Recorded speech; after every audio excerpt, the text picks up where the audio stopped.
With Canada and yet another Red Bull win behind them, the F1 circus's next stop would be the one and only Silverstone, home of the British Grand Prix, which, while I'd say I'm gutted about missing out on in person, as you watch this, I'm chilling on a beach in Tenerife, so I can't really complain. Hey there guys, I'm Will, welcome to FP1 and the Comedy Review, the show that kills it on YouTube like Nicholas Latifi kills groundhogs. Silverstone and the famous British summer made up round 10 of the F1 2022 season, as hundreds of thousands of fans flocked to the track to watch Leclerc and Verstappen do battle once again, and watch Hamilton getting slowly beaten to death by the W13. We've got a lot to cover today, so let's get straight into the Comedy Review of the British Grand Prix. We are a fucking bunch of wankers.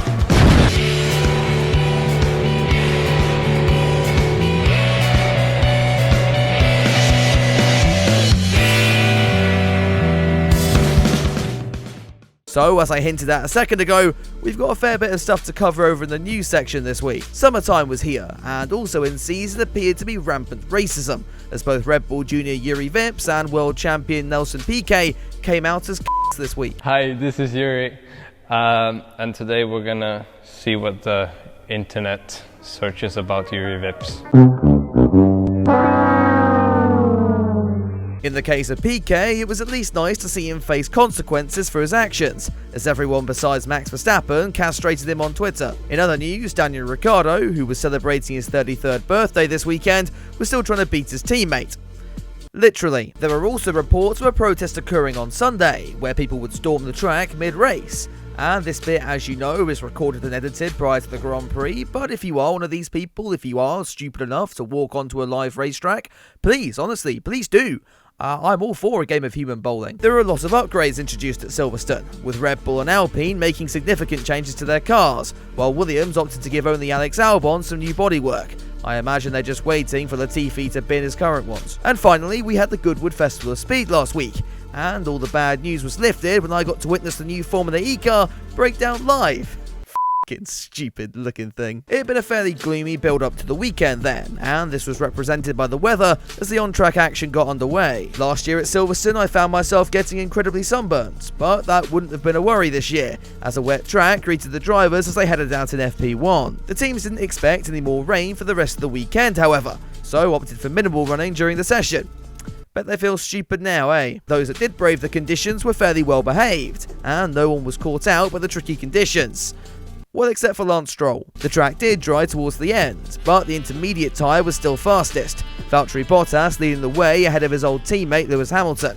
The Ferraris were next with a good showing from Mick Schumacher up in 5th, though we'd have to wait till FP2 for some more representative times. Let's get straight into that then, and with the sun out, the F1 drivers stopped being pussies and actually headed out onto the racetrack. The wind was still playing a factor, however, with both Norris and Verstappen exploring the track limits at various points in the session. George Russell was struggling as well, as Mercedes claimed after Canada they'd finally solved their porpoising problem. It was maybe no surprise then that by FP2, the W13 was back to being a space hopper. So unhappy with its new parts, it tried to shed them over the Silverstone circuit. It wasn't all bad, however, with Hamilton P2 and not far off pace-sitter Sainz in the Ferrari.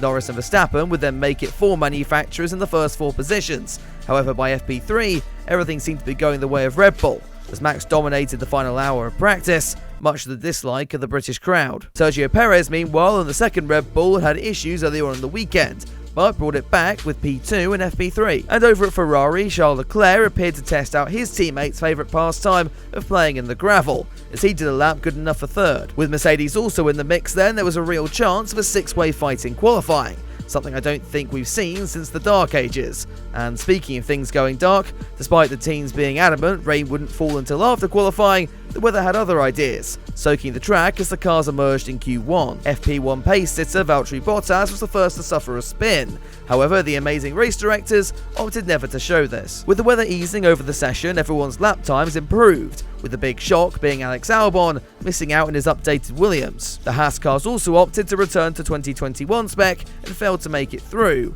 with the 2 Aston Martins also in the drop zone. Now, you may have noticed that one name usually present in that list hasn't been mentioned. Yes, Nicholas Latifi, the true GOAT of Formula 1, managed to get his outdated Williams ahead of his teammate and comfortably into the second part of qualifying. As Albon demanded a doping test for his teammate, the cars and rain returned for Q2. This time, God's piss failed to ease up, meaning the start of the session is really when you wanted to be out there. And sure enough, the GOAT would deliver once again, P10 and a spot in Q3 for whoever was driving that Williams instead this weekend.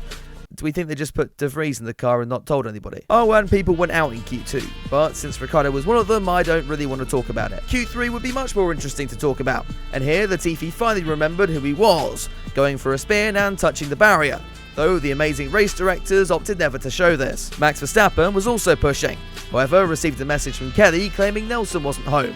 After some slight indecision, he decided he'd been in enough drama for one day and pushed back on with its lap. Perhaps the spin flustered Verstappen a bit, as while he was able to improve by the end of the session, it still wasn't enough to beat the fast-charging Carlos Sainz, who stormed to provisional pole. Now, usually this is where Leclerc comes in and blows that time by his teammates out of the water. However, he also spun on his last lap, which the amazing race directors failed to show. That gave Carlos his first pole position for his 150th Grand Prix start. But would he lead into the first corner? And would Max get as far as Maggots and Beckett's this year? Let's jump into the race and find out. Well, turns out no one made it as far as Copse Corner, as a serious accident involving Zhou Guanyu led to a red flag after turn 1. And even though everyone was okay here, I'm not going to joke about it, I'm just glad everyone's okay. What I can joke about was the group of f***ing idiots who decided to walk onto the track and protest. These guys are lucky they aren't up for a Darwin Award after this. Anyway, after an hour's wait to fix the barrier, we were able to get going again, with some mild controversy as the grid was reset to the qualifying results even after Max Verstappen passed the pole sitter Sainz into turn 1. On the restart, Carlos got away much better, as Leclerc went for one of his traditional Leclerc starts, streaming down the inside and making contact with Sergio Perez. There was now damage to both cars, as the Red Bull shed carbon fibre at Max Verstappen's favourite part of the track. I wonder if this will be important later on. Regardless, back at the front, Sainz was uncharacteristically showing some impressive pace, and steering clear of Verstappen. Oh, there we go. The Spaniard's mistake would see Max take the lead, and as I prepared to fall asleep for the remainder of the Grand Prix, Perez's damaged front wing would come back to bite his teammate, damaging his floor and forcing Max into complain mode. He would pit for repairs as the Ferraris inherited a 1-2, with Hamilton pleasing the home crowd after passing Norris to slot into third. This must have fired up the Briton, as he then gave chase to the Ferraris, who seemed set to throw the race in the bin as per usual. Sainz still led, but Leclerc was obviously quicker, intent on making this very, very clear over team radio. The best strategist on the grid saw this, and the silver arrow getting closer and closer before opting to do sweet all.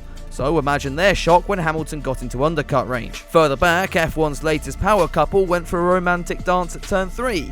Not sure it was the best timing for it though. And Alfa Romeo's day was about to get worse as well. With Zhou out, his engine couldn't blow up on him, so I guess Porridge Man would have to do this weekend. At this point, Ferrari had pitted Sainz and Leclerc was about to come in as well, meaning Hamilton was about to inherit the race lead for the first time since Abu Dhabi. Actually, let's not bring that up again. Hamilton extended the stint as Ferrari finally saw sense and swapped their cars on lap 31. When #Blessed eventually pitted 3 laps later, he forgot to bless his pit crew, putting him out behind the Ferraris but still on much fresher tyres. He proceeded to give chase, and for a second, it really looked as if Hamilton could take the first shock Mercedes win since 2013. For the first time all year, Lewis was actually doing well, and there was no safety cars to with his strategy.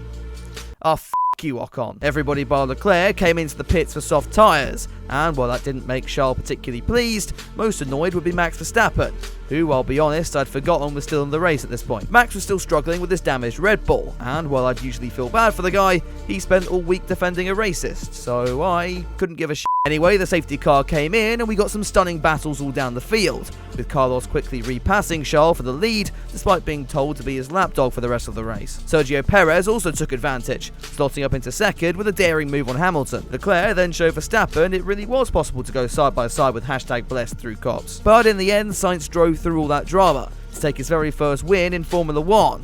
With Hamilton securing his 13th Silverstone podium as well. Verstappen, meanwhile, put up a very Verstappen defence to stay ahead of Schumacher, but hats off to the German today for taking his first points in Formula 1, so no need for Haas watch this week I guess. Now Leclerc obviously won't be too happy, but was apparently cheered up by Mushroom Man after the race. Guess the Italians just have a very strange way of doing that. Now, we've had a pretty good season so far, but this has to have been the best race, especially those last 10 laps, just wow. We're back to sprint weekends in Austria, but while everyone will moan on Twitter again, I'm actually super excited, with lots of overtaking opportunities and these new regulations working as we hoped. But if you enjoyed the comedy review, be sure to drop the video a like and get subscribed for more content like this in the future. If you want to see more from me, then you can also check out my Instagram and Twitter, where we're closing on 2,000 followers, so it would really help me out if you could get us to that milestone a little bit quicker. Finally, a huge thank you to all of my patrons, and if you want to help me in that regard, the link for that is down in the description below. But that's all from me. I'll see you soon with another video, but until then, have a good one.